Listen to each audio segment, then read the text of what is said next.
Celso, cada vez que eu te convido, sempre me dá aquele friozinho na barriga. O primeiro evento que nós fizemos em 2019, não sei se você vai se recordar, o professor Gerson se recorda, tivemos Lembro. 10.585 participantes. Isso já ali consolidado em nosso curso de extensão. 10.585 participantes. Foi um sucesso total. E trazer essa perspectiva da educação para o trânsito, não somente para os nossos alunos, para o público externo, que esse é o objetivo da extensão, levar o conhecimento acadêmico para todo o Brasil, isso é o que nós fazemos, né? Foi uma honra muito grande ter você, e claro, em todos os eventos que você participa conosco. Seja muito bem-vindo. Obrigado. Boa noite, professora Débora.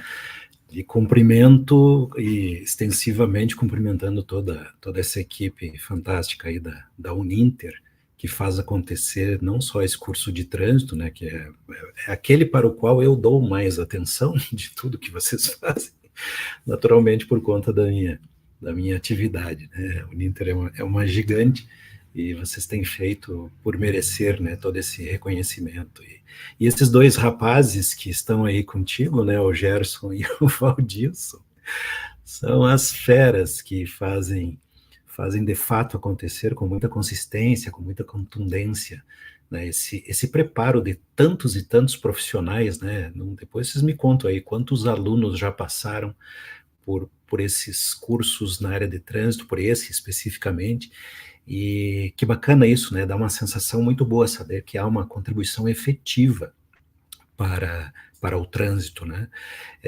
Eu tenho um tantinho dessa experiência por conta lá da Tecnodata Educacional, que está prestes a fazer 30 anos nessa área, e nós temos um volume imenso de alunos, né, de recém-habilitados, especialmente, que estudaram os nossos materiais, e eu sinto esse gostinho aí, como é bom a gente poder fazer fazer chegar, né, lá na ponta, quem realmente está indo para o trânsito, quem está atuando nele, com informações relevantes, com conhecimento, enfim, a mágica da educação é fantástica.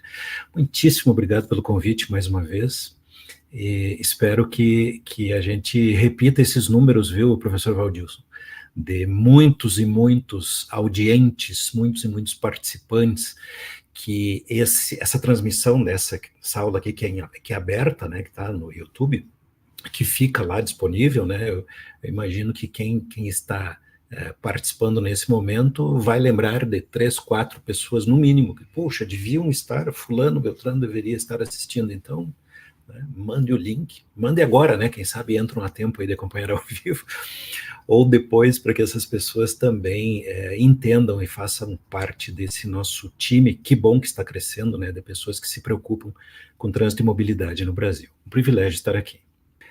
O Valdilson sempre me provoca em relação à questão da educação, e, Valdilson, antes de iniciarmos aqui, eu estava fazendo uma revisão nas minhas anotações das últimas participações que tive com vocês, e uma coisa que me saltou aos olhos, em 20 de setembro de 2022, foi só uma delas, né? Todos os anos vocês têm me dado o privilégio de poder fazer essa participação, mas em setembro de 22 nós falamos bastante sobre o MEC.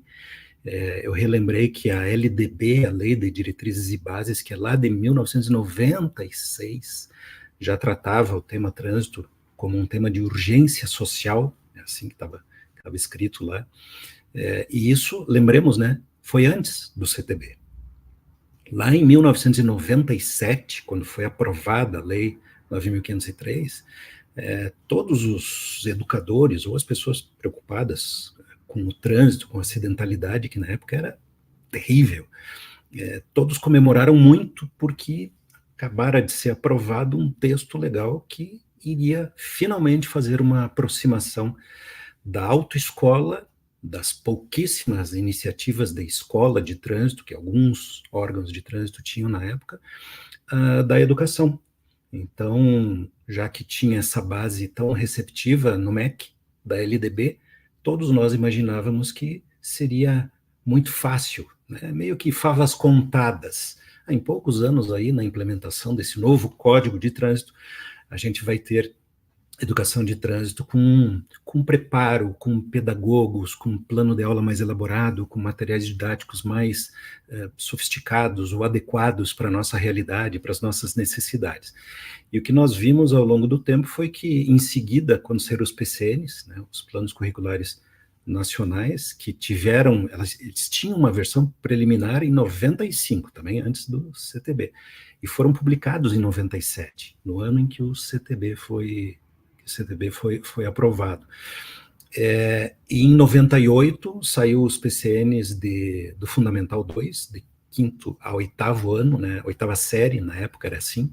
Depois nós tivemos uma modificação recente aí, né, nós incorporamos lá o pré-primário, o jardim da infância, né, que nós mais idosos aí passamos a ter, então, 9 anos ao invés de 8 séries.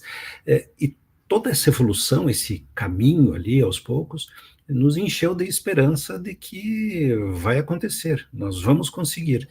E aí, as câmaras temáticas, o CONTRAN publicou lá a Resolução 120, que previa levar o conteúdo teórico da primeira habilitação para dentro da sala de aula, e depois a 265, e ao longo do tempo nós vimos mais afastamento do que aproximação. Estou falando isso na prática, na escola ali da esquina, a escola do seu bairro. Porque na letra da lei e nos projetos nós tivemos vários momentos de avanços que são inegáveis, mas acontece que se resolve lá em cima, em Brasília. Desculpe, professora, parece que a gente, olhando de longe assim, sempre tem algo ruim para falar de Brasília. Não se trata de ser bom ou ruim. O fato é que muitas coisas que se discutem em alto nível, lá nas câmaras temáticas, no próprio CONTRAN, que afinal é um conselho de ministros, na Senatran, que é o nosso órgão máximo, não chegam na ponta. E talvez um sintoma bem preocupante, né, que a gente tenha visto essa semana, né, semana passada, foi esse estudo que divulgou, que a própria Senatran divulgou, que os dados mostram que tem mais motos do que habilitados na categoria A. Com todos os cuidados que devemos ter para olhar para esses números, para compreendê-los de fato, porque eventualmente uma empresa de delivery adquiriu, a pessoa jurídica tem várias motos. Então não há uma correlação direta do número de motos com o número de habilitados. Mas sabemos até intuitivamente, sem grande chance de estar errado, que de fato esses números que apontam que em algumas regiões do país passa de 50%, esse descompasso entre as motos que estão circulando por aí e os habilitados na categoria A. Isso é um sintoma de que muitas das coisas que foram pensadas, aquelas que depois se abandonou porque não deu certo, afinal, é normal, temos 100 ideias e 2 ou 3 vingam, isso é assim em todos os universos, inclusive na educação, inclusive no trânsito, não há nenhum problema nisso, mas mesmo quando nós olhamos para aqueles que nós consideramos que deu certo, a gente vê que estamos falhando ainda, gravemente em pontos que não deveríamos tolerar. Por que eu digo isso? Porque nós estamos comentando, eu mesmo, semana passada para cá, 4, 5 entrevistas, eu sou bastante assediado por veículos de comunicação, e no portal do trânsito, onde eu sou diretor, a gente traz essas opiniões, né, daí não só minha como especialista, mas de convidados.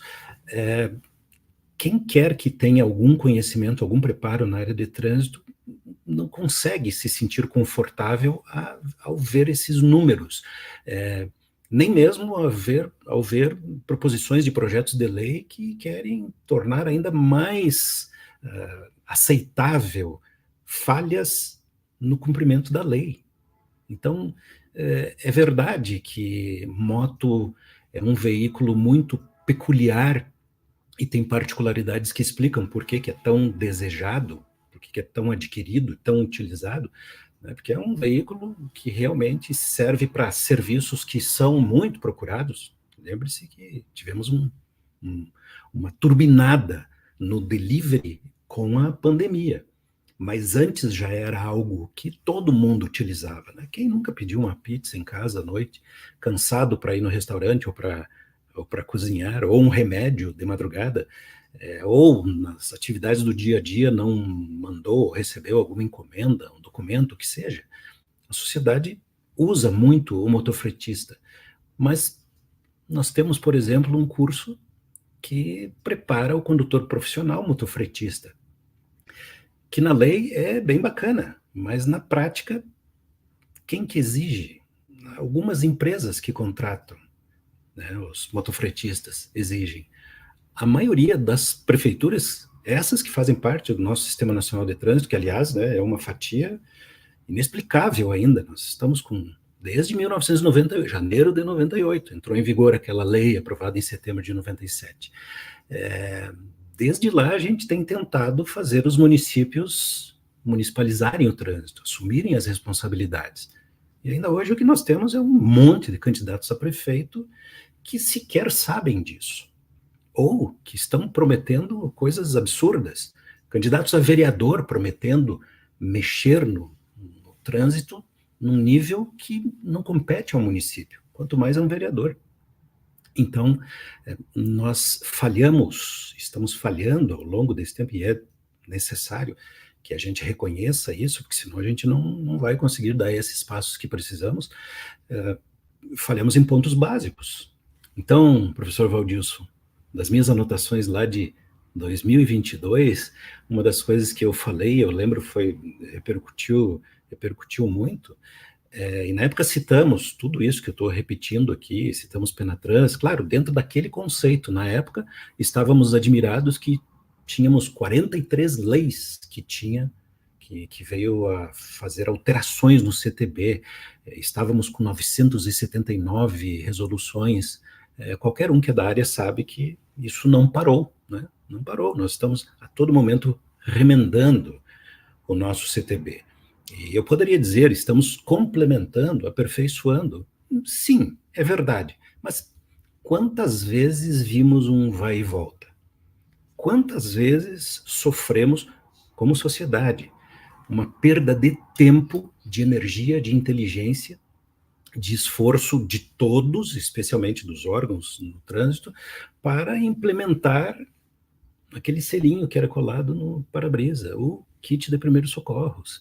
Quantas vezes nós nos frustramos por coisas do tipo, agora temos a primeira década da OMS. Só passamos a falar primeira década quando a gente começou a sentir que não ia dar, que a gente não ia conseguir atingir. Então, estamos vivendo a segunda década e quantos, mesmo na área de trânsito, estão ligados nisso, né? No Brasil, nós vimos, ao longo desses anos, surgirem iniciativas bem interessantes, como o Maio Amarelo, né, que abriu realmente a oportunidade de mais atenção, especialmente da imprensa, o que é ótimo. O brasileiro tem uma memória de curto prazo bem volátil, né? Talvez mais, é difícil dizer isso, mas eu fico com a sensação que é mais volátil do que em outros países, pelo menos aqueles que a gente considera referência, né? Quisera eu abrir mão da lei seca, ter uma tolerância de 5 decigramas de álcool por litro de sangue, como fazem os alemães. Eles têm isso. E são 8 vezes menos perigosos no trânsito do que nós. E possivelmente num país como a Alemanha, não se toleraria sequer discutir a possibilidade de dobrar a tolerância da pontuação dos condutores profissionais. Caramba, nós discutimos isso. Veja como estamos ainda numa fase está tudo muito volátil ainda, parece que a gente não consegue consolidar nada. Daí, lembrando das minhas anotações aqui, uma das coisas que eu encerrei falando foi essa questão de, se nós queremos mesmo um país diferente, nós temos que fazer um back to basic aí. O professor Valdilson falou, e esse foi o gancho aí que me alertou para falar dessa forma que estou falando. E o básico é aqueles 3 E's do trânsito, da engenharia, esforço legal, da educação. Esse básico não está funcionando. Ou o fato de termos muito mais motos do que habilitados na categoria A não é um problema do esforço legal. É claro que é. É lógico que é. Eu tinha a expectativa aqui, quando vi a programação, de falar diretamente com o secretário Adroaldo, quem eu já entrevistei lá na Tecnodata, nas nossas lives do Portal do Trânsito, sobre a maneira com que ele expressou esses dados, essa pesquisa, né, dizendo que não podemos aceitar, enfim, que temos que fazer um esforço, mas por que não ser mais contundente, mais rigoroso, né? Ninguém falou que está faltando fiscalização, talvez, sei lá, até porque naquele momento também não vi tudo que ele falou, talvez em algum outro momento tenha falado, mas, e não é nem para pegar no pé, nem uma crítica pontual, eu estou trazendo aqui como exemplo, quantos de nós vimos essa notícia desse descompasso terrível? Gente, isso é o fim da picada. Nós temos um número e daí nós vamos fazer o quê? O esforço para aproximar, para fiscalizar, para trazer, claro que tem que fazer esse esforço, mas como é que a gente deixou chegar nesse ponto? Como é que nós deixamos chegar nesse ponto? Então, veja só, se o cidadão está meio afastado e nem pensa muito em trânsito, convenhamos, né, é normal que ele não pense, ele está tocando a vida dele. E para ele usar o trânsito, a mobilidade, esse cidadão comum, é usar o que está disponível. Não fica pensando muito nisso. E se não lhe é exigido, ele se acomoda. Ele anda conforme a exigência. Então, a gente vê isso expresso nas estatísticas, né? Eu vou encerrar meu comentário com isso para as pessoas pensarem. Quando resolvemos zerar a tolerância com álcool, né, lá em 2008, a primeira versão da Lei Seca, nós vimos, na sequência, uma queda muito significativa do número de acidentes envolvendo condutores alcoolizados. Depois, por 2 vezes, nós mexemos na Lei Seca, né? Tornamos um pouco mais rigorosa, fizemos adequações, e o fenômeno se repete, né? Logo que vem uma lei mais rigorosa, baixa, mas em seguida tende a subir, porque dizer que é proibidíssimo, mas não fiscalizar, não dá. Não dá. É natural que as pessoas façam o que têm vontade de fazer. E quem tem vontade de tomar a sua bebida, qual seja ela, no momento de lazer ou no almoço, enfim, ele só deixa de tomar se souber que tem fiscalização. E se for pego 1 ou 2 vezes, e se ver blitz, e se souber que pessoas estão sendo realmente punidas. Então, desculpem trazer esse lado do problema, mas eu sou muito otimista. Quem me conhece e quem acompanha os meus artigos, eu sou muito otimista. Eu acredito mesmo que o Brasil vai encontrar a sua fórmula, mas está demorando. E talvez devamos dar um pouquinho mais de atenção para coisas básicas. Eu adoraria ouvir dos órgãos de trânsito que fazem parte do Sistema Nacional de Trânsito, especialmente aqueles setores ligados à fiscalização, números mais precisos, né? Quantos estão dirigindo sem habilitação? Quantos já estão com a CNH suspensa e, sabendo que não tem blitz, ou que é muito provável que tenha blitz, dirigem mesmo assim? Porque a gente vinha discutindo, eu mesmo propus várias vezes, nós discutimos o seguinte: escute, não está na hora de ser mais rigoroso? Não está na hora de colocar aqui uma punição do tipo, esse cidadão nunca mais vai receber do Estado brasileiro o direito de conduzir, porque ele demonstrou que não tem condições, é o 20º curso de reciclagem que ele está fazendo. Ele já foi cassado 2 vezes, mas a nossa regra permite isso.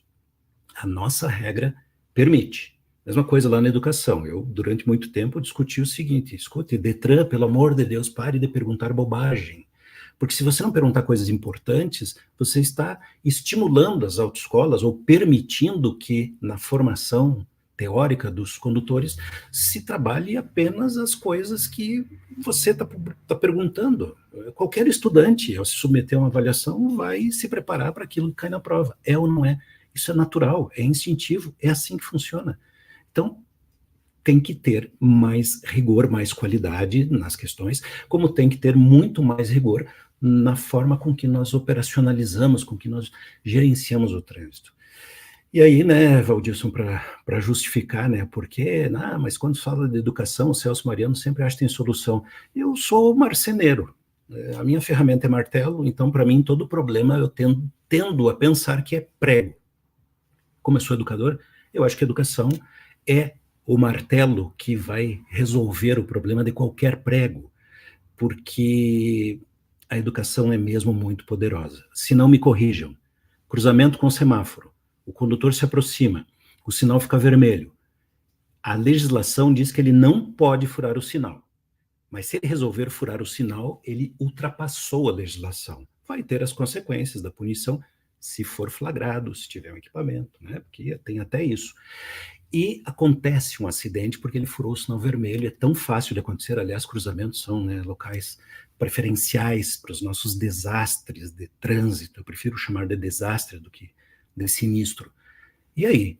Mas não tinha uma solução de engenharia maravilhosa chamada semáforo? Tinha, só que ela também não dá conta de impedir alguém que queira furar o sinal vermelho. Sabe qual é a única coisa que dá conta? É aquilo que está na cabeça, na mente, na mentalidade, na cultura, na bagagem, no estofo, no acervo cultural que aquela pessoa tem, os valores que ela tem.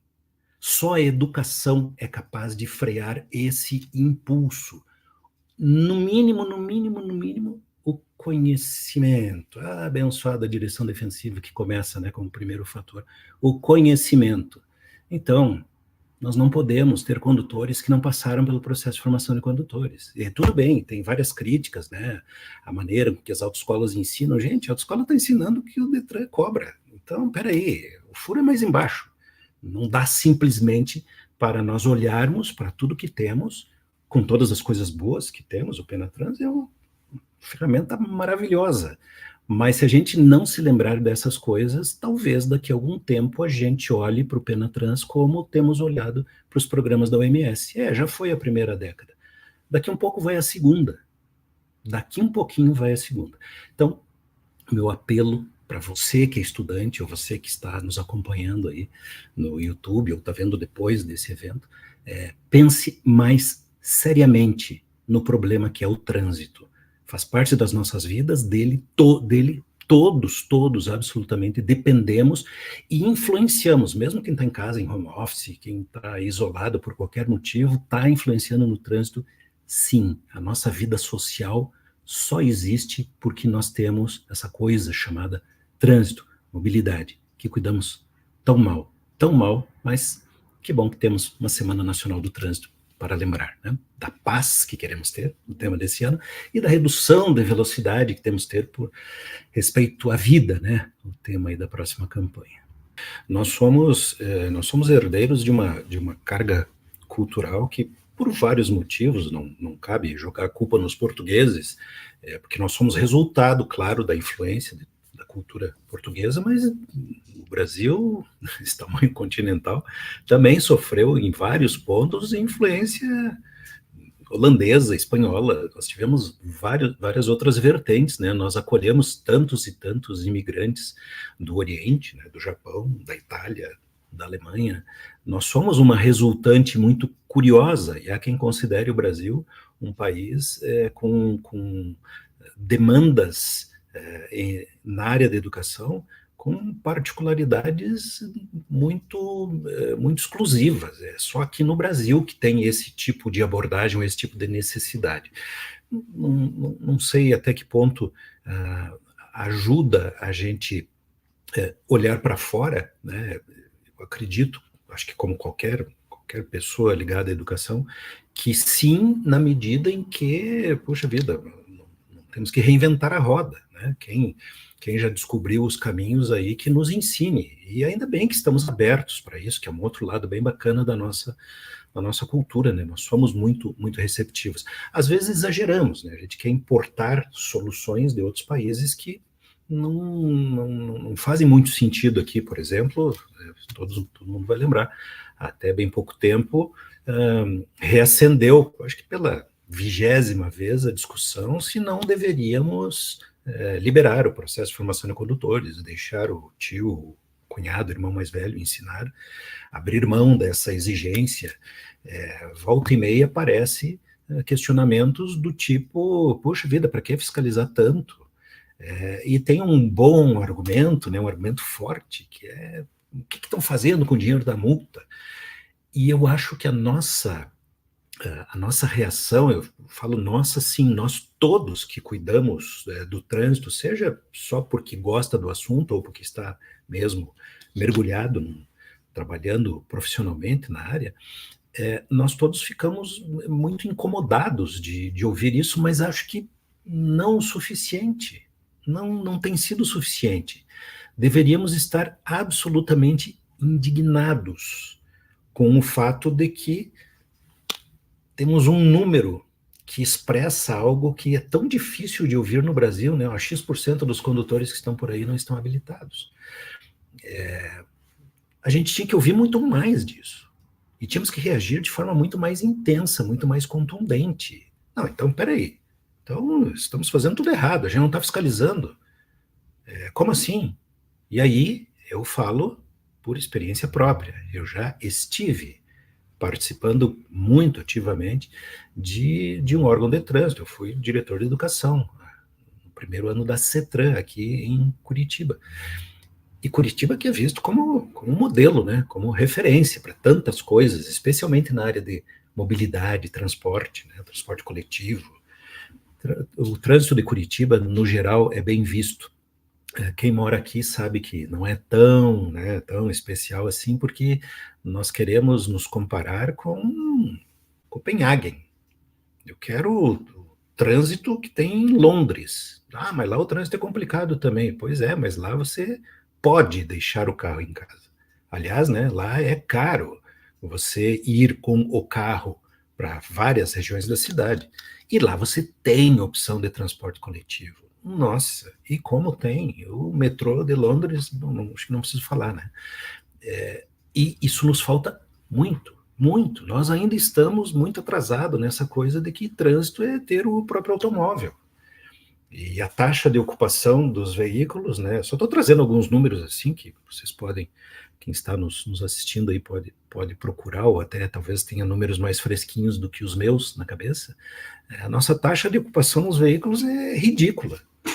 E acho que qualquer extraterrestre, né, vamos supor que tem uma civilização mais avançada que está aí nos olhando e tal, eles devem nos achar muito idiotas, muito estúpidos. Porque a gente colocar uma máquina que pesa mais de 1 tonelada, que está queimando combustível fóssil não renovável, que é a maior parte da nossa frota, né? Mas a gente tem motor flex. Pois é, mas a gente não usa etanol. Mas o rendimento é menor. Mas o preço também é menor. E o impacto ambiental é muito menor. Ao invés de queimar gasolina, queimar etanol, que a gente planta, que a natureza nos dá em última análise. Mas o petróleo também a natureza nos deu. Pois é, mas nós não sabemos fazer petróleo. Não tem um laboratório aí fabricando petróleo artificial. Não tem, a gente está consumindo o que tem e sabe das sequelas, dos impactos ambientais. Então a nossa burrice nesse sentido você vai de casa para o trabalho todo dia, faz lá 3, 4 quilômetros ou 50, aqui, né? Tem de tudo, de norte a sul do Brasil, de leste a oeste. Não seria muito mais inteligente ir de transporte coletivo? É claro que seria, mas tem que ter um transporte coletivo minimamente utilizável, bom o suficiente de fazer o dono do Corolla, do Honda Civic, do veículo que for, da moto, que estimule ele a preferir deixar em casa e fazer o seu deslocamento a pé, de bicicleta, né, formas mais saudáveis, né, de autopropulsão, pensando no corpo e não na máquina, né, neste ciborgue que a gente explora tanto, né, com os nossos devices todos, né, é o carro, é o celular, é o computador. Nós estamos cada vez mais mergulhados nesses benefícios que a nossa inteligência nos trouxe, mas estamos esquecendo de coisas que poderiam funcionar muito melhor, ou minimamente com um nível de segurança muito melhor. É uma estupidez o que fazemos no trânsito, no nosso dia a dia, Estou pegando também só um recorte, só uma fatia, estou contando com a inteligência e a perspicácia de quem está nos ouvindo para extrapolar isso. A gente faz isso de várias formas em quase todas as áreas da nossa vida. Poderíamos ser mais inteligentes e também seríamos mais seguros, mas muito mais seguros. Porque se eu e mais 3 pessoas resolvermos compartilhar um veículo, seja na carona solidária, seja no modelo alugar o veículo, né, ao invés de investir no veículo, nós estaríamos numa cidade melhor, com muito menos poluição. Pô, a gente esquece, o trânsito é a maior fonte de poluição nos centros urbanos. E simplesmente é assim, e vai ser por muito tempo. Ah, mas agora tem uma frota de veículos elétricos. Não, espera lá, demora ainda. Demora. Nós estamos convivendo com tecnologias. Gente, tem caminhão fabricado na década de 60 que ainda está rodando. Porque nós toleramos, porque em alguma medida a gente não está olhando holisticamente para o nosso trânsito e mobilidade. Por isso que a minha mensagem, quem me acompanhou nas redes sociais viu, a minha mensagem de paz no trânsito está associada à educação. Eu penso assim, viu, Valdilson, eu estou me dirigindo ao Valdilson como referência, tá, pessoal? Estou falando com todos aí, que o Valdilson é quem mais conhece os meus exemplos aí. Valdilson, eu sempre digo assim para a turma, nós queremos paz no trânsito, beleza. O que te tira a paz no trânsito? Ah, eu me irrito demais quando tem que baixar a velocidade aqui, porque o meu carro, olha aí, eu posso andar a 140 km por hora, essa via aqui permitiria.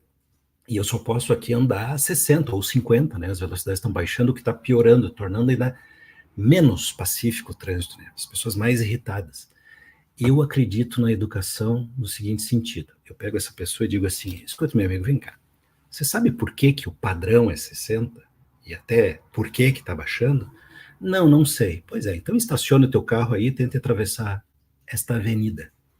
Você vai ver o drama do pedestre, que é veículos andando a 60 km por hora, se aproximando. E você não sabe, não tem certeza se vai dar tempo de atravessar. Uma pessoa atropelada com um veículo a mais de 50 km por hora tem as chances de sobreviver ao atropelamento chegando a 0. Isso é pesquisa científica, isso não é achismo. E claro que tem N variantes, depende do formato do carro, do tipo do carro, como que estava essa pessoa, a estrutura da pessoa, se ela estava correndo ou não, de frente, de costas. Depende de uma série de fatores, mas a média é essa. Então, os 60 km por hora, que era o padrão universal até bem pouco tempo, já é o limite do respeito à vida em relação aos pedestres. Ah, mas a minha cidade não tinha que ter pedestre. Pois é, mas veja como é reveladora essa queixa, né? Essa pessoa que está falando tem um momento que ela se torna pedestre. Ela não entra com o carro dentro da casa, dentro do supermercado. Entra no estacionamento. Mas vai ter que utilizar em algum momento a calçada, vai atravessar a rua. Nós somos pedestres, nós somos esse ser frágil que está lá e deveríamos... Bom, onde que está mesmo a ligação de que a educação traz a paz no trânsito?